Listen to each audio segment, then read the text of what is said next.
নমস্কাৰ ছাত্ৰ বন্ধুসকল তোমালোক সকলোকে আলোচনা একাডেমী এডুকেশ্যন যোৰহাটলৈ আন্তৰিক স্বাগতম জনাইছো।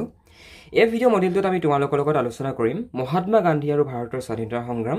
এই লেছনটোৰ তোমালোকৰ যিখিনি পাঠ ভিত্তিক প্ৰশ্ন আছে গোটেইখিনি প্ৰশ্নৰ উত্তৰ তোমালোকে এই মডেলটোত পাবা। তোমালোকৰ বাবে আমি স্পেচিয়েলি MCQ, লং কুৱেশ্যন, শ্বৰ্ট কুৱেশ্যন প্ৰত্যেকখিনি প্ৰশ্নৰে ভাগ ভাগকৈ আমি ক্লাছ কৰি আহিছোঁ। আৰু এইটো ক্লাছত আমি তোমালোকৰ লগত মহাত্মা গান্ধী আৰু ভাৰতৰ স্বাধীনতা সংগ্ৰামৰ যিখিনি পাঠ ভিত্তিক প্ৰশ্ন আছে গোটেইখিনিৰে আনচাৰ আমি ডিছকাশ্যন কৰিম। অ'কে, 1 নম্বৰ কুৱেশ্যনটো হৈছে মহাত্মা গান্ধীৰ জন্ম কেতিয়া হৈছিল? এই প্ৰশ্নটো আমাৰ বাবে খুবেই ইম্পৰ্টেণ্ট হয়, কিয়নো মহামানৱ মহাত্মা গান্ধীৰ আমাৰ ভাৰতবৰ্ষৰ স্বাধীনতাৰ ক্ষেত্ৰত তেখেতৰ যি অৱদান, সেই অৱদানৰ বিষয়ে আমি সকলোৱে জানো, হয়নে? গতিকে আমি জানিব লাগিব যে কি মহাত্মা গান্ধীদেৱৰ জন্ম কেতিয়া হৈছিল। 1869 চনৰ 2 অক্টোবৰ তাৰিখে মহামানৱ মহাত্মা গান্ধীৰ জন্ম হৈছিল। পৰীক্ষাৰ বাবে ইম্পৰ্টেণ্ট হয়, মনত ৰখাই থবা। 2 নম্বৰ কুৱেশ্যনটো হৈছে সত্যাগ্ৰহৰ কৌশল গান্ধীজীয়ে কোন দেশত পোনপ্ৰথমতে প্ৰয়োগ কৰিছিল? এই প্ৰশ্নটো তোমালোকৰ MCQ আহি থাকে দেই, যে সত্যাগ্ৰহৰ কৌশল গান্ধীজীয়ে কোনখন দেশত পোনপ্ৰথমতে প্ৰয়োগ কৰিছিল, তেনেকুৱা ধৰণে প্ৰশ্নটো দিব। তাৰ পৰা 4টা অপশ্যন দি দিব, যে দক্ষিণ আফ্ৰিকা, আমেৰিকা, ভাৰত, চীন, এনেকৈ 4টা অপশ্যন দি দিব। তোমালোকে জানিব লাগিব যে কি সত্যাগ্ৰহৰ যিটো কৌশল, সত্যাগ্ৰহৰ যি আইডিয়া, সেই আইডিয়া নতুবা সত্যাগ্ৰহৰ যি কৌশল, সেই কৌশল মহাত্মা গান্ধীদেৱে পোনপ্ৰথমবাৰৰ বাবে দক্ষিণ আফ্ৰিকা, অ'কে, সাউথ আফ্ৰিকাত তেখেতে প্ৰয়োগ কৰিছিল। ইয়াত ইংৰাজীতো লিখা আছে, লগতে অসমীয়াতো লিখা আছে। তোমালোকৰ যিসকল ষ্টুডেণ্টে ইংৰাজী মিডিয়ামৰ পৰা চাই আছা তোমালোকে ইংৰাজীত লিখিবা, যিসকলে অসমীয়া মিডিয়ামৰ পৰা চাই আছে তোমালোকে অসমীয়াত লিখি ল'বা।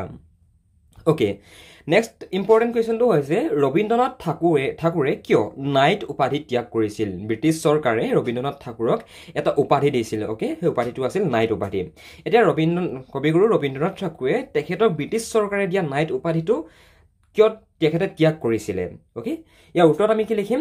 জালিয়ানৱালাবাগৰ হত্যাকাণ্ডৰ প্ৰতিবাদত কবিগুৰু ৰবীন্দ্ৰনাথ ঠাকুৰে তেখেতক ব্ৰিটিছ চৰকাৰে যিটো নাইট উপাধি দিছিল, সেই নাইট উপাধিটো তেখেতে ত্যাগ কৰিছিল। ইয়াত লিখা নাই বাৰু কবিগুৰু বুলি, কিন্তু ৰবীন্দ্ৰনাথ ঠাকুৰদেৱক আমি কবিগুৰু ৰবীন্দ্ৰনাথ ঠাকুৰ বুলি কওঁ, গম পাইছানে? তোমালোকৰ বাবে এইটো ইম্পৰ্টেণ্ট হয়, সেইকাৰণে পৰীক্ষাৰ বাবে চাই থৈ দিবা। লগতে তোমালোকৰ নিজৰ বাবে এইটো জনাটো জৰুৰী হয় মানে।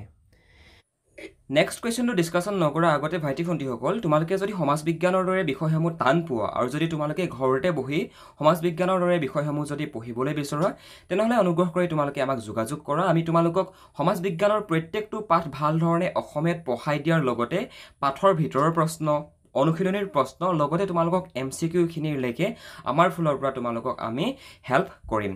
গতিকে যিসকল ছাত্ৰ ছাত্ৰীয়ে অনলাইন ভিত্তিত পঢ়িবলৈ বিচৰা সমাজ অধ্যয়ন নতুবা বাকী ছাবজেক্টটো যদি তোমালোকে পঢ়িবলৈ বিচৰা, ঘৰৰ মা দেউতাৰ পাৰ্মিশ্যন লোৱাৰ পিছত তোমালোকে ফোন কৰা। ইয়াত যিটো হোৱাটছএপ নম্বৰ আছে ফোন কৰিব পাৰা নতুবা মেছেজ কৰিব পাৰা। আৰু ইয়াৰ পৰৱৰ্তী পৰ্যায়ত তোমালোকে আমাৰ ফালৰ পৰা অনলাইন মাধ্যমত ঘৰতে বহি সমাজ বিজ্ঞান নতুবা বাকী যিটো ছাবজেক্টত এডমিশ্যন কৰিবা, সেই ছাবজেক্টটো সম্পূৰ্ণৰূপে পঢ়িব পাৰিবা। অধিক জানিবলৈ আমাক তোমালোকে হোৱাটছএপত যোগাযোগ কৰিব পাৰা। নেক্সট কুৱেশ্যনটো মন কৰা যে কাৰ নেতৃত্বত ভাৰতবৰ্ষত খিলাফত আন্দোলনৰ সূচনা হৈছিল নতুবা খিলাফত আন্দোলন হৈছিল? এই প্ৰশ্নটোৰ উত্তৰত আমি লিখিম ভাৰতবৰ্ষৰ প্ৰেক্ষাপটত যদি আমি চাবলৈ যাওঁ, মৌলানা চৌকত আলী আৰু মহম্মদ আলীৰ নেতৃত্বত খিলাফত আন্দোলনৰ সূচনা হৈছিল। খিলাফত আন্দোলনৰ বিষয়ে তোমালোকে পঢ়ি আহিবা, আমি আগৰ মডিউলটোত আমি ক্লাছখিনি কৰি আহিছোঁ। আৰু খিলাফত আন্দোলনৰ ওপৰত তোমালোকৰ স্কুলৰ এক্সামত 3 নম্বৰীয়া চমুটোকা লিখিবলৈ আহি থাকে। খিলাফত আন্দোলনৰ বিষয়ে চমুকৈ লিখা, তাত তোমালোকৰ 3 মাৰ্কছৰ আহিব। গতিকে জানিব লাগিব যে কি খিলাফত আন্দোলন কি আছিলে, হয়নে? অ'কে, চৌৰি চৌৰাৰ ঘটনা কেতিয়া সংঘটিত হৈছিল? উত্তৰটো দেখিবা, চৌৰি চৌৰাৰ ঘটনা 1922 চনৰ 5 ফেব্ৰুৱাৰী তাৰিখে সংঘটিত হৈছিল। আৰু চৌৰি চৌৰাত কি হৈছিল? চৌৰি চৌৰাত তোমাৰ এইখিনি প্ৰতিবাদকাৰীয়ে গৈ পিনে পুলিচ থানাখনত জুই লগাই দিছিল, য'ত নেকি তোমাৰ প্ৰায় এপ্ৰক্স 22জন পুলিচমেনৰ পুলিচৰ মৃত্যু হৈছিল জুই লাগি পিনে। কেনে পৰিস্থিতিত লালা লাজপত ৰায়ৰ মৃত্যু হৈছিল? উত্তৰ লিখিবা যে লাহোৰত হোৱা চাইমন কমিশ্যন বিৰোধী সমদলৰ ওপৰত পুলিচে নিৰ্দয়ভাৱে কৰা লাঠি চালনাৰ ফলত লালা লাজপত ৰায় মৃত্যু হৈছিল। চাইমন বিৰোধী যি সমদলৰ সন্মুখত লালা লাজপত ৰায় গৈ আছিল, গম পাইছানে? ত' তাৰপিছত পুলিচে লাঠি চালনা কৰে, আন্দোলনটো কমাবৰ কাৰণে, বিদ্ৰোহীসকলক খেদিবৰ কাৰণে লাঠি চালনা কৰে। আৰু সেই লাঠি চালনাত তোমাৰ লালা লাজপত ৰায় খুবেই বেয়াকৈ দুখ পায় আৰু পৰৱৰ্তী সময়ত তেখেতৰ মৃত্যু হয়। ওকে এইখিনি কথা তোমালোকৰ লগত আমি ভাল ধৰণে আলোচনা কৰি আহিছোঁ ভাইটি ভণ্টিসকল গতিকে তোমালোকে যিসকলে লেসনবিলাক বুজা নাই এতিয়ালৈকে লেসনবিলাকৰ ক্লাছকেইটা কৰা নাই কাইণ্ডলি আগৰ ক্লাছকেইটা কৰি আহিবা তেতিয়া এনেকুৱা ধৰণৰ ক্লাছখিনিত তোমালোকে কথাবিলাক বেছি ভাল ধৰণে বুজি পাবা কেতিয়া আৰু ভাৰতীয় জাতীয় কংগ্ৰেছৰ কোনখন অধিৱেশনত ভাৰতীয়সকলৰ মূল দাবী হিচাপে পূৰ্ণ স্বৰাজৰ দাবীটো উত্থাপন কৰা হৈছিল এই প্ৰশ্নটোৰ উত্তৰত লিখিবা 1929 চনত ওকে 1929 1929 চনত লাহোৰত বহা ভাৰতীয় জাতীয় কংগ্ৰেছৰ অধিৱেশনত ভাৰতীয়সকলৰ মূল দাবী হিচাপে যেটো পূৰ্ণ স্বৰাজ ওকে পূৰ্ণ স্বৰাজৰ দাবী উত্থাপন কৰা হৈছিল এটা পূৰ্ণ স্বৰাজ মানে কি কমপ্লিট ইন্ডিপেন্ডেন্স মানে সম্পূৰ্ণ স্বাধীনতা ব্ৰিটিছৰ পৰা সম্পূৰ্ণ স্বাধীনতা বিচৰা মানে পূৰ্ণ স্বৰাজৰ দাবী মানে হৈছে ব্ৰিটিছৰ পৰা ভাৰতবাসী সম্পূৰ্ণ স্বাধীনতা বিচৰাৰ দাবী ওকে কমপ্লিট ইন্ডিপেন্ডেন্স ওকে পূৰ্ণ স্বৰাজ মানে কি কমপ্লিট ইন্ডিপেন্ডেন্স বুজি পালা পূৰ্ণ স্বৰাজ শব্দটোৰ ডেফিনেশ্যনটো আগৰ ক্লাছ গিটাত আমি আলোচনা কৰি আহিছো গান্ধীজীয়ে সবৰমতী আশ্ৰমৰ পৰা দাণ্ডিৰ সাগৰ পাৰলৈ লোন আইন ভংগ কৰিবলৈ গৈছিল হয়নে এটা পৰীক্ষাত প্ৰশ্নটো আহিব পাৰে যে কি সবৰমতী আশ্ৰম আৰু দাণ্ডিৰ মাজৰ দূৰত্ব কিমান আছিল তোমালোকে মনত ৰাখিবা সবৰমতী আশ্ৰম আৰু দাণ্ডিৰ মাজৰ দূৰত্ব আছিল 385 কিলোমিটাৰ এটো বহুত বেছি ইম্পৰ্টেন্ট হয় তোমালোকৰ পৰীক্ষাত এমসিকিউ আহি থাকে যে সবৰমতী আশ্ৰম আৰু দাণ্ডিৰ মাজৰ দূৰত্ব কিমান এনেকুৱা ধৰণে পৰীক্ষাত এমসিকিউ দি দিব তলত চাৰিটা অপচন দি দিব 385 কিলোমিটাৰ 750 কিলোমিটাৰ 500 কিলোমিটাৰ 200 কিলোমিটাৰ দি দিব তেটা তোমালোকে জানিব লাগিব যে কি সবৰমতী আশ্ৰম আৰু দাণ্ডিৰ মাজৰ দূৰত্ব কিমান আছিল 385 কিলোমিটাৰ হয়নে অল ৰাইট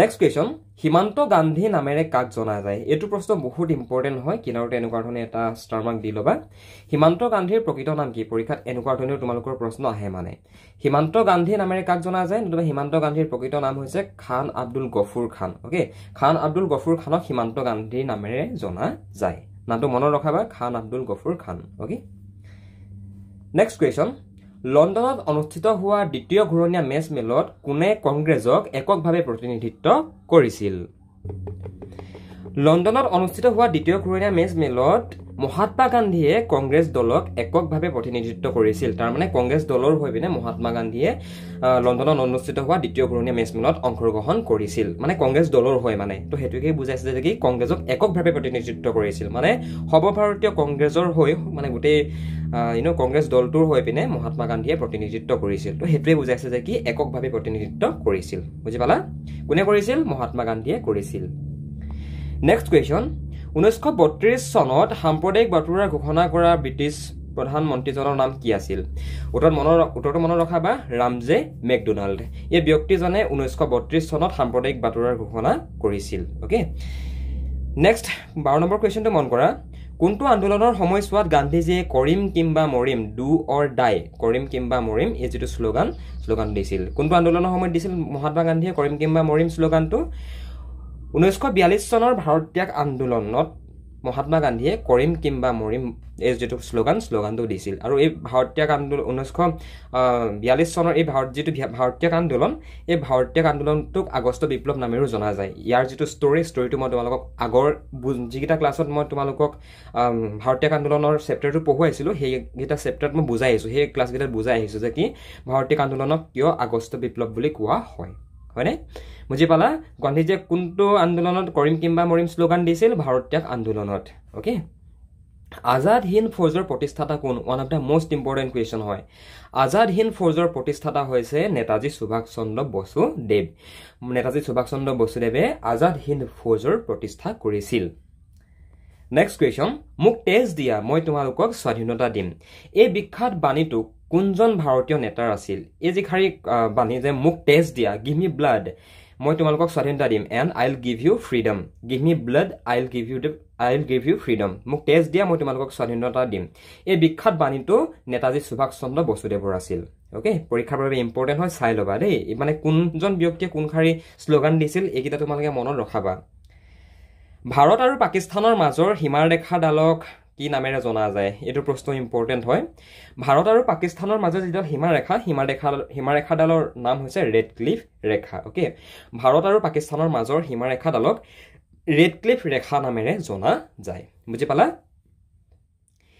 এইকেইটা আছিল তোমালোকৰ পাঠত থকা খুবেই শ্বৰ্ট চমু প্ৰশ্ন উত্তৰ এতিয়া তোমালোকৰ কিতাপত থকা যিখিনি দীঘল প্ৰশ্ন সেইখিনি আমি আলোচনা কৰিম আৰু দীঘল প্ৰশ্নবিলাকত অকমান তোমালোকৰ কিন্তু টাইমটো কনজিউম হ'ব ওকে তোমালোকে যদি মেট্ৰিক পৰীক্ষাৰ কাৰণে প্ৰিপাৰেচন চলাই আছা আৰু যদি তোমালোকে পাৰ্সোনেল গাইডেন্স বিচৰা অসমীয়া সাবজেক্টত হক লাগে বেলেগ সাবজেক্টত হক লাগে তেনেহলে তোমালোকে আমাৰ ফলৰ পৰা যদি ইচ্ছা কৰা পঢ়িবলৈ পাৰিবা তোমালোকে আমাৰ লগত যদি জয়েন হৈ লোৱা আমি আহিব কোনখিনি কমন পৰিব তাৰ কোৱেশ্চন আনসাৰবিলাক কেনেকৈ লিখিব লাগিব আমি সকলোখিনি কথা আমি গাইড কৰি দিম ইয়াৰ কাৰণে তোমালোকে এই নাম্বাৰটোত ফোন এটা কৰা নতুবা ডেসক্ৰিপচনত এখন ফৰ্ম আছে ফৰ্মখন ফিল আপ কৰি দিয়া আমি তোমালোকক নিজে যোগাযোগ কৰি লম